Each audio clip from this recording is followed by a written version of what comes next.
Scientists have warned for years the planet is warming, and eventually we could be at risk of food shortages, increased flooding, and rampant wildfires. Now, a new study reveals that as temperatures increase, so does the likelihood of violence and even war.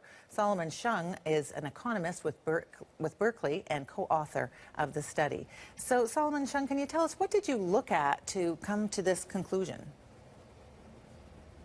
So what we did in this study is we actually gathered 60 earlier studies that had been conducted by over 190 authors from around the world. And what we did is we went through all of the data in all the different studies and tried to understand if there was a common pattern that would emerge that would help us sort of understand if there was a general relationship between human societies and the climates in which they live.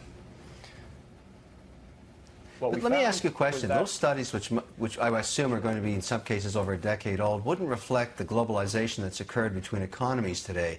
Much of the issues around food and food shortages, food distribution that come along with climate change, to a certain extent, they're not completely fixed, but the news is getting better. And I'm just wondering if looking at old studies doesn't reflect any of that.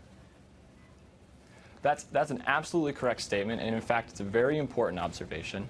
Many of the studies that we look at go very far back in time, just like you were saying, but many of them are also very modern, use very modern data. So some of the studies look from, for example, 1950 all the way up to the present day. And what we see is that while not every location in the world behaves identically, there are still huge portions of the globe that seem to respond to climatic shifts with many different types of violence. Now, what you're talking about is food prices, but many of the mechanisms that people think might be driving this relationship actually are independent of food prices. So, for example, we do observe that if we put people simply in a hot laboratory room, they actually behave differently towards other individuals. Right, yeah. Now, that's obviously something that can't be affected by the market. So. Right. But, I mean, you've got all different sorts of proof, so to speak, that whenever the temperature is higher, people are behaving more violently. But as we said in the introduction, you're also making a connection to war. Do you actually have any proof that hot temperatures can lead to war? So we have evidence. There have been many studies on this question. Obviously, it's a very important question. And what we see is that if you follow countries over time and you follow how they respond to changes in the environment, as you shift towards hotter and drier states, particularly in the tropics, the likelihood of civil conflicts does in fact appear to rise. And so this is evidence that we obtained simply by following countries over time. This is actually not doing comparisons across different countries as people used to sort of think about this problem, and might lead to some faulty logic.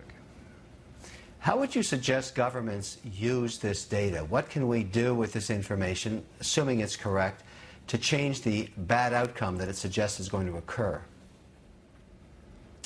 That's an important question. And so we think that there's a couple take-home messages. I mean, one message is obviously related to thinking about climate change and thinking about what the world might look like if we allow the climate to change. And so our results suggest that if people in the future continue to behave similarly to people in the recent past, the world will experience amplified rates of human conflict.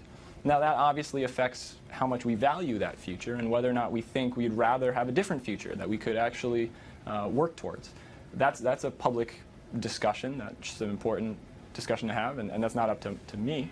But there's also the potential for intervening and breaking this linkage between the climate. So in future research, we hope to understand, is it something like food prices, as you were suggesting?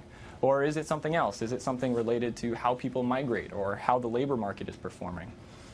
If we understand what those mechanisms are, then we can design effective policies or institutions that can help interfere with that linkage and stop climatic events from transmitting their signal into sort of human-to-human relationships. All right. Well, thank you so much for joining us today. Thanks for having me.